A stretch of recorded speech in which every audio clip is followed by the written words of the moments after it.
السلام علیکم ورحمۃ اللہ۔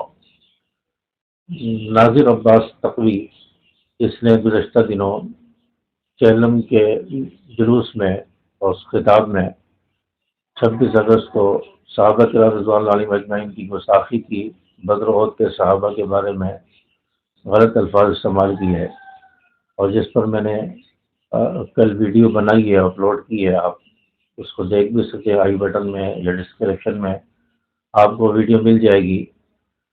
تو اس نے صحابہ کرام کی گستاخی کی، اس پر میں نے ویڈیو بنائی اور اس کو ہائی لائٹ کیا اور اس کی گستاخی کو بے نقاب کیا۔ ابھی کل ہی ایک اس کی نئی ویڈیو آئی ہے جس پہ اس نے معذرت کی ہے۔ اس کا سافٹ ویئر جو ہے الحمدللہ ثم الحمدللہ، اس کا سافٹ ویئر اپڈیٹ ہو چکا ہے، اور وہ معذرت کر رہا ہے اور کہہ رہا ہے کہ ہماری کتب میں، ہمارے فتاوی میں ہمارے اماموں نے کسی مقدس شخصیات کی توہین سے منع کیا ہے، اس طرح کے الفاظ کہہ رہا ہے۔ آپ یہ ویڈیو ذرا ملاحظہ فرمائیں، جس میں اس کا سافٹ ویئر اپڈیٹ ہو چکا ہے۔ یہ ویڈیو آپ ملاحظہ فرمائیں۔ کسی کے مسلمات کی توہین کرنا، ان کے اکابرین کی توہین کرنا جائز نہیں ہے۔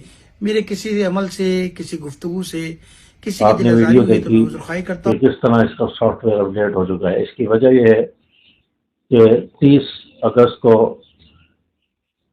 اسلام آباد میں تحفظ ختم نبوت مارچ ہوا، جس میں عطا محمد دیشانی صاحب نے بڑے سخت الفاظ میں استعمال کی ہے اس بدبخت کے بارے میں، اس گستاخ کے بارے میں، ناظر عباس تقوی کے بارے میں، کہ ہم اگر حکومت قانون کو حرکت میں نہیں لاتی اور اس کو گرفتار نہیں کرتی، اس کو سزا نہیں دیتی، تو پھر ہم اس کو سزا دیں گے۔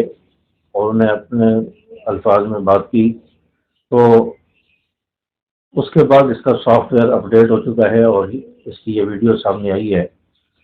تو کیا خوب کسی نے جملہ کہا ہے کہ لاتوں کے بت باتوں سے نہیں مانتے ہیں۔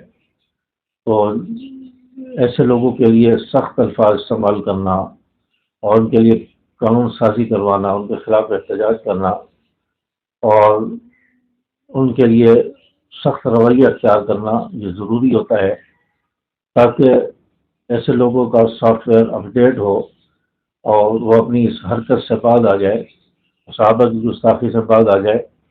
تو اس شخص نے صحابہ کرام کی گستاخی کی، اس پر سوشل میڈیا پر بھی احتجاج کیا گیا اور علماء کی طرف سے بھی احتجاج کیا گیا، بیانات میں، جمعے کے بیانات پر میں اس پر احتجاج کیا گیا، حکومت سے اس شخص کو گرفتار کرنے کا مطالبہ کیا گیا، اور اس سب کچھ کے بعد اب اس شخص نے اپنے اس بیان سے رجوع کیا ہے اور کہا ہے کہ مجھ سے غلطی ہوئی ہے، کسی کی دل آزاری ہوئی ہے تو میں معذرت خواہ ہوں، اور اس کا سافٹ ویئر اپڈیٹ ہو چکا ہے، اور یہ ہماری کامیابی ہے، فتح ہے۔